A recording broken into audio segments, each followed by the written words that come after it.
আবারও খার্কিভে রাশিয়ার ভয়াবহ হামলায় নিহত অন্তত 2 জন। আরো বিস্তারিত জানিয়ে দিব। 20 মিনিটে 5000 রকেট ছোড়ার দাবি হামাসের, পাল্টা বিমান হামলা ইসরায়েলের। এবার দিল্লির সঙ্গে যোগাযোগ কমিয়ে দিতে পারে ওয়াশিংটন, দাবি রিপোর্টে। রাশিয়া আবারও ইউক্রেনের পাওয়ার গ্রিড ধ্বংস করার চেষ্টা করবে, অভিযোগ জেলেনস্কির। আরো জানিয়ে দিব, এবার যুদ্ধ প্রস্তুতির ঘোষণা ইসরায়েলের। ইউক্রেনকে আরো প্যাট্রিয়ট এয়ার ডিফেন্স সিস্টেম দেওয়ার প্রতিশ্রুতি জার্মানির। এদিকে ইউক্রেনে অস্ত্র সহায়তা নিয়ে সমর্থন কমেছে যুক্তরাষ্ট্রে। এবং সর্বশেষ জানিয়ে দিব, ভয়াবহ হামলার পর ইসরায়েলের সামরিক অভিযানের ঘোষণা। শুনছিলেন সংবাদ শিরোনাম, এখন বিস্তারিত। তবে তার আগে অনুরোধ থাকবে, এই ভিডিওতে একটি লাইক দিন এবং কমেন্টস করে জানিয়ে দিন আপনি কোন জেলা থেকে বা কোথা থেকে আমাদের সাথে যুক্ত রয়েছেন। এবং সংবাদের সর্বশেষ গুরুত্বপূর্ণ আপডেট পেতে চ্যানেলটি সাবস্ক্রাইব করে আমাদের সঙ্গেই থাকুন। আবারও খার্কিভে রাশিয়ার ভয়াবহ হামলায় নিহত অন্তত 2 জন। ইউক্রেনের খার্কিভে হামলা চালিয়েছে রাশিয়া। এ হামলায় 10 বছরের এক ছেলে ও তার দাদি নিহত হয়েছেন। এছাড়া বন্দর নগরী ওডেসাতে ক্ষতিগ্রস্ত হয়েছে শস্য গুদাম। শুক্রবার ভোরে রুশ বাহিনী এ হামলা চালায়, খবর রয়টার্সের। আঞ্চলিক গভর্নর ওলেহ সিনেহুভ বলেন, দুটি ইস্কান্দার ব্যালিস্টিক ক্ষেপণাস্ত্র দিয়ে চালানো হামলায় শিশু ও তার দাদি নিহত হয়েছেন। এছাড়া 11 মাস বয়সী এক ছেলে সহ 28 জন আহত হয়েছেন। নিহত শিশুর বাবা ওলেহ বিস্কো রয়টার্সকে বলেন, হামলার পর ধ্বংসস্তূপ থেকে ছোট ছেলে ও স্ত্রীকে বের করে নিয়ে আসতে পেরেছেন। ক্ষেপণাস্ত্র হামলায় একটি আবাসিক ভবনের বেশিরভাগ অংশ ধ্বংস হয়ে গেছে। বৃহস্পতিবার খার্কিভের হরজা গ্রামে ভয়াবহ হামলার পরদিন এই হামলা চালালো রাশিয়া। ইউক্রেনীয় কর্মকর্তারা বলেছেন, বৃহস্পতিবারের হামলায় অন্তত 51 জন নিহত হয়েছেন। টেলিগ্রামে ইউক্রেনীয় বিমান বাহিনী বলেছে, দক্ষিণে ওডেসা ও মাইকোলাইভ অঞ্চল, দক্ষিণ পূর্বে দিনিপ্রোপেট্রোভস্ক অঞ্চল, মধ্য অঞ্চলে চেরকাছি এবং জাইটমির অঞ্চল ও উত্তর পূর্বে খার্কিভ অঞ্চলকে লক্ষ্য করে ড্রোন হামলা চালানো হয়েছে। আঞ্চলিক গভর্নর ওলেহ কিপার বলেন, একটি ড্রোন হামলায় ওডেসা অঞ্চলের ইসমাইল জেলার একটি শস্য ভান্ডার ক্ষতিগ্রস্ত হয়েছে। ঘটনাস্থলে 9টি ট্রাকে আগুন লাগলেও দ্রুত তা আগুন নিভিয়ে ফেলা হয়। এদিকে ইউক্রেনের আকাশ প্রতিরক্ষা বাহিনী জানিয়েছে, রাশিয়ার উৎক্ষেপণ করা 33টি ড্রোনের মধ্যে 25টি ভূপাতিত করা হয়েছে। ওডেসা, খার্কিভ, মাইকোলাইভ ও দিনিপ্রো সহ 6টি অঞ্চলে 25টি সাইড ড্রোন ভূপাতিত করা হয়। অপর 8টি ড্রোন কোথায় হামলা চালিয়েছে তা বলা হয়নি। 20 মিনিটে 5000 রকেট ছোড়ার দাবি হামাসের, পাল্টা বিমান হামলা ইসরায়েলের। অবরুদ্ধ গাজা উপত্যকা থেকে শনিবার ইসরায়েলের দিকে একের পর এক রকেট ছোড়া হয়েছে। এতে কমপক্ষে একজন ইসরায়েলি নাগরিক নিহত হয়েছেন, আহত হয়েছেন আরো 15 জন। ফরাসি বার্তা সংস্থা এএফপির এক সাংবাদিক এবং চিকিৎসকেরা এমন তথ্য জানিয়েছেন। পাল্টা জবাব দিতে গাজা উপত্যকায় বিমান হামলা শুরু করেছে ইসরায়েল। এএফপির সাংবাদিকেরা বলেছেন, ইসরায়েলি সেনাবাহিনী গাজা উপত্যকায় অন্তত 2টি বিমান হামলা চালিয়েছে। ফিলিস্তিনের মুক্তি আন্দোলনের সশস্ত্র গোষ্ঠী হামাস বলেছে, ইসরায়েলি দখলদারির বিরুদ্ধে নতুন অভিযানের অংশ হিসেবে রকেটগুলো ছুড়েছে তারা। প্রথম 20 মিনিটের অভিযানে 5000-এর বেশি রকেট ছুড়েছে বলে জানিয়েছে হামাস। এএফপির সাংবাদিকদের বর্ণনা অনুযায়ী, শুরুতে সকাল 6:30টার দিকে গাজার বেশ কিছু এলাকা থেকে রকেট ছোড়া হয়। এরপর এক নাগারে রকেট ছোড়া হয়েছে। পুরো আকাশ যেন রকেটে ছেয়ে গিয়েছিল। ইসরায়েলি সেনাবাহিনী দেশটির দক্ষিণ ও মধ্য অঞ্চলের এলাকাগুলোতে সতর্ক সংকেত বাজিয়ে স্থানীয় বাসিন্দাদের রকেট হামলার আভাস দিয়েছে। বোমা থেকে বাঁচতে জনগণকে সুরক্ষিত আশ্রয় কেন্দ্রগুলোর কাছাকাছি অবস্থানের পরামর্শ দেওয়া হয়েছে। রকেট হামলার সময় জেরুজালেম শহরেও সতর্ক সংকেত বাজানো হয়েছিল। সেখানে নিযুক্ত এএফপির এক সাংবাদিক পরিস্থিতি বর্ণনা করে বলেন, রকেটগুলো প্রতিহত করা হয়েছে। এদিকে দিল্লির সঙ্গে যোগাযোগ কমিয়ে দিতে পারে ওয়াশিংটন, দাবি রিপোর্টে। ভারতের সঙ্গে আমেরিকা যোগাযোগ কমিয়ে দিতে পারে বলে নয়াদিল্লিতে নিযুক্ত মার্কিন রাষ্ট্রদূত এরিক গ্যারসেটি আভাস দিয়েছেন। মার্কিন গণমাধ্যমের বরাত দিয়ে রুশ নিউজ চ্যানেল আরটিএ খবর জানিয়েছে।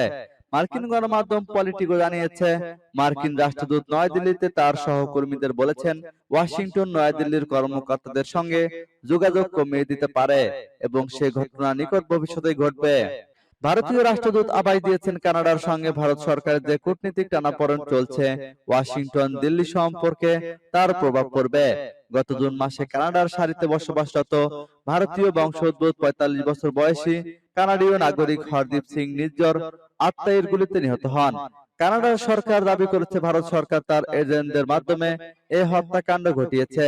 অটোয়ার এ অভিযোগের প্রতিক্রিয়ায় ভারত সরকার নয়াদিল্লিতে নিযুক্ত ৬২ জন কানাডীয় কূটনীতিক টিমের ৪১ জনকে ভারত ত্যাগের নির্দেশ দিয়েছে। এদিকে মার্কিন রাষ্ট্রদূত গারসিটির বরাত দিয়ে পলিটিকো যে খবর দিয়েছে তা অস্বীকার করেছে নয়াদিল্লির মার্কিন দূতাবাস। দূতাবাসের একজন মুখপাত্রের কাছে ওই রিপোর্টের সত্যতা জানতে চাওয়া হলে তিনি বলেন, মার্কিন দূতাবাস এ ধরনের রিপোর্ট অস্বীকার করছে। রাষ্ট্রদূত গারসিটি মার্কিন যুক্তরাষ্ট্র ও ভারতের মধ্যকার গভীর সম্পর্ককে আরো জোরদার করার জন্য নিরলস কাজ করে যাচ্ছেন।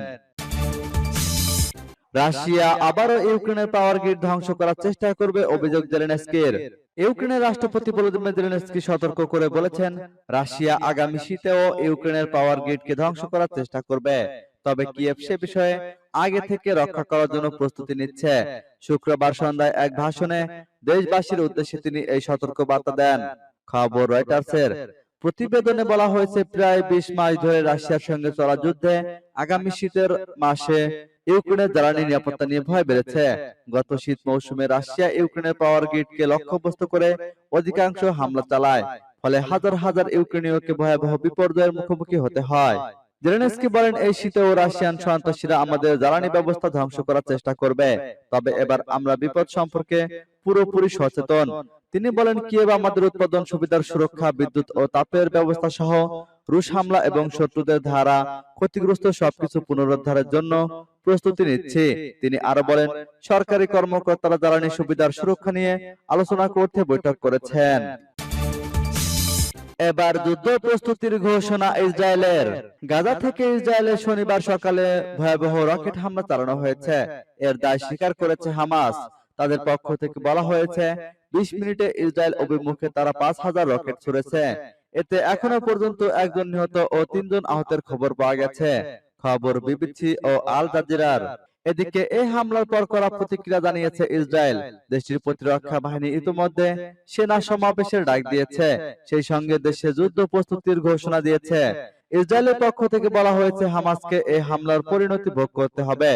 ইসরায়েল জানিয়েছে, গাজা থেকে ইসরায়েল ভূখণ্ডে ব্যাপক গোলাবর্ষণ ও রকেট ছুড়েছে হামাস। সন্ত্রাসীরা বিভিন্ন দিক থেকে ইসরায়েলে অনুপ্রবেশের চেষ্টাও চালিয়েছে। এসব হামলার পর ইসরায়েলের প্রধানমন্ত্রীর কার্যালয় থেকে জানানো হয়েছে, নিরাপত্তা প্রধানদের সঙ্গে বৈঠকে বসবেন বেনিয়ামিন নেতানিয়াহু।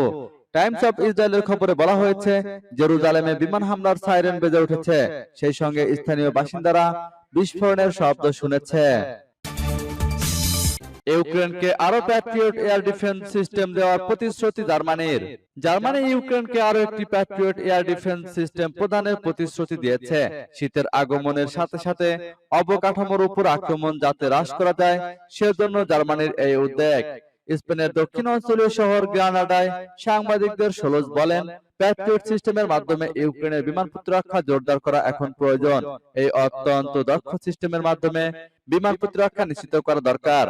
আমরা অতীতে ইউক্রেনকে প্যাট্রিয়ট এয়ার ডিফেন্স সিস্টেম সরবরাহ করেছি এবং আমি এখানে ইউক্রেনের রাষ্ট্রপতিকে বলেছি যে আমরা শীতের মাসগুলির জন্য ইউক্রেনকে আরেকটি সিস্টেম সরবরাহ করব। রাশিয়া শীতকালে ক্ষেপণাস্ত্র হামলা, ড্রোন হামলা সহ সম্ভাব্য সবকিছু দিয়ে ইউক্রেনের অবকাঠামো এবং শহরগুলিকে আবারও হুমকি দেওয়ার চেষ্টা করবে বলেও মন্তব্য করেন তিনি। এদিকে পররাষ্ট্রমন্ত্রী আনালেনা বেয়ারোভক বলেছেন, ইউক্রেন যাতে রাশিয়ার মিসাইল সন্ত্রাস থেকে নিজেকে রক্ষা করতে পারে তা নিশ্চিত করতে জার্মানি সবকিছু করবে।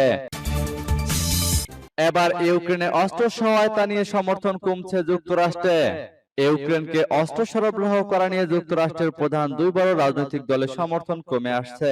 রয়টার্স ও ইপসোস পরিচালিত এক জরিপে এমন তথ্য বেরিয়ে এসেছে। স্বাভাবিকভাবেই কিয়েভের জন্য তা সতর্ক বার্তা। রাশিয়ার বিরুদ্ধে যুদ্ধে ইউক্রেনের বৃহৎ অস্ত্র সরবরাহকারীদের অন্যতম যুক্তরাষ্ট্র। মঙ্গল ও বুধবার এই জরিপ পরিচালিত হয়। জরিপে অংশগ্রহণকারীদের মধ্যে ৪১% মনে করেন ওয়াশিংটনের ইউক্রেনকে অস্ত্র সরবরাহ করা উচিত। ৩৫% অংশগ্রহণকারী দ্বিমত পোষণ করেছেন এবং বাকিরা উত্তর দেননি।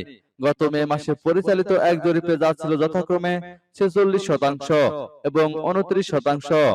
ইউক্রেনের জন্য বাড়তি 24 বিলিয়ন মার্কিন ডলারের তহবিলের যে অনুরোধ প্রেসিডেন্ট জো বাইডেন বলেছেন তা নিয়ে যুক্তরাষ্ট্রের কংগ্রেসের বিতর্কের মধ্যে দেশ জুড়ে অনলাইনে এ জরিপ পরিচালিত হয়। 24 বিলিয়ন ডলার তহবিলের মধ্যে 17 বিলিয়ন ডলারের প্রতিরক্ষা সহায়তা দেওয়ার কথা বলেছেন বাইডেন। এদিকে ভয়াবহ হামলার পর ইসরায়েলের সামরিক অভিযানের ঘোষণা। অবরুদ্ধ গাজা উপত্যকা থেকে ইসরায়েলের দিকে কয়েক ডজন রকেট নিক্ষেপ করা হয়েছে। এরপরে ইসরায়েলে প্রবেশ করেছে বেশ কয়েকজন সামরিক লোকজন। ইসরায়েলের প্রতিরক্ষা মন্ত্রণালয় এ তথ্য জানিয়েছে, খবর সিএনএন এর। এদিকে আল জাজিরার প্রতিবেদনে বলছে, ইসরায়েলের বিরুদ্ধে অপারেশন আল আকসা ফ্লাড শুরু করার ঘোষণা দিয়েছে হামাস।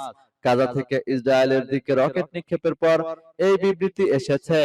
জানা গেছে, শনিবার সকালের রকেট হামলায় সবশেষ একজন নিহত হয়েছেন। তিনি গেডেরত অঞ্চলের 70 বছর বয়সী এক নারী। এছাড়া আশকেলন অঞ্চলে সামান্য আহত হন 2 জন। এদিকে রকেট নিক্ষেপের পরেই তেল আবিব সহ ইসরায়েলের অনেক জায়গায় বিমান হামলার সাইরেন বেজে ওঠে। স্থানীয় সময় সকাল 6:30টায় গাজা থেকে ইসরায়েলে রকেট ছোড়া হয়। এ সময় বেশিরভাগ ইসরায়েলি ঘুমাচ্ছিল বলে সিএনএন খবরে বলা হয়েছে। ইসরায়েলের প্রধানমন্ত্রী বেনিয়ামিন নেতানিয়াহুর কার্যালয় জানিয়েছে, রকেট হামলার ফলে এখন নিরাপত্তা প্রধানরা বৈঠক করবেন।